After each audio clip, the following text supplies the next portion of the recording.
السلام عليكم ورحمة الله وبركاته. أهلا وسهلا بكم. هلو and welcome. النهاردة أو حصة النهاردة أو حلقة النهاردة عبارة عن clothes اللي هي ملابس، وهتنقسم إلى مفردات، قطعة قراءة، وبعد كده أسئلة. هنبدأ بالمفردات. معانا head and accessories، غطاء الرأس والإكسسوارات. hat قبعة، scarf وشاح أو إشارب، gloves قفازات، ring خاتم، المفروض نقولها ring. watch ساعة يد، في ناس هيقولوا watch. glasses نظارات، sunglasses نظارات شمسية. معانا دلوقتي ال upper body، الجزء العلوي من الجسم. coat معطف، jacket جاكيت، shirt قميص، t-shirt jumper أو سويتر اللي هو بلوفر أو سويتر، tie ربطة عنق. بعد كده معانا lower body، الجزء السفلي من الجسم.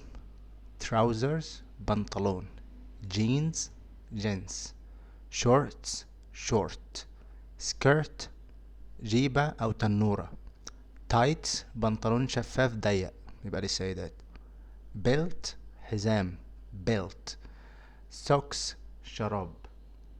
ودلوقتي معانا full outfits، الملابس الكاملة. dress فستان فستان، suit بدلة، pajamas بيجامة، footwear الأحذية، shoes أحذية، trainers أحذية رياضية، boots أحذية طويلة. دلوقتي معانا reading passage، قطعة القراءة. نبدأ.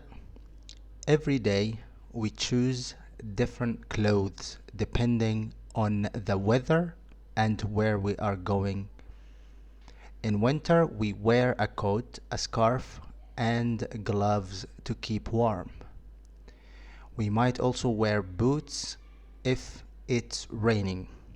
In summer, we wear a t-shirt, shorts, and trainers.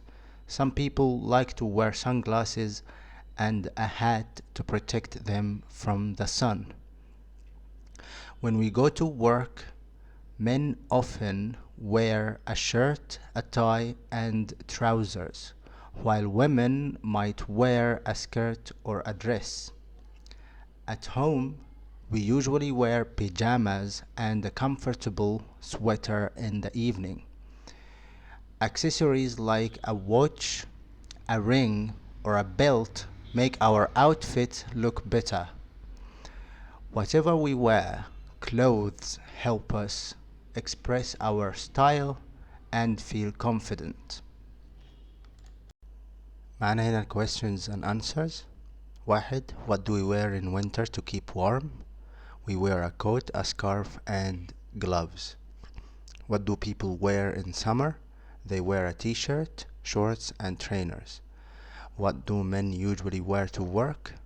They wear a shirt, a tie, and trousers. What do women sometimes wear to work? They might wear a skirt or a dress. What do we usually wear at home in the evening? We wear pajamas and a sweater. Why do people wear sunglasses and hats in summer? To protect themselves from the sun. What do accessories like a watch or ring do? They make our outfit look better. وبكده نكون وصلنا لختام حلقة النهاردة من Speak English يا مصر. ما تنسوش الاشتراك في القناة وتفعيل زر الجرس عشان يوصل لكم كل جديد. كنتم مع عبد الله إيهاب بدر، والسلام عليكم ورحمة الله وبركاته.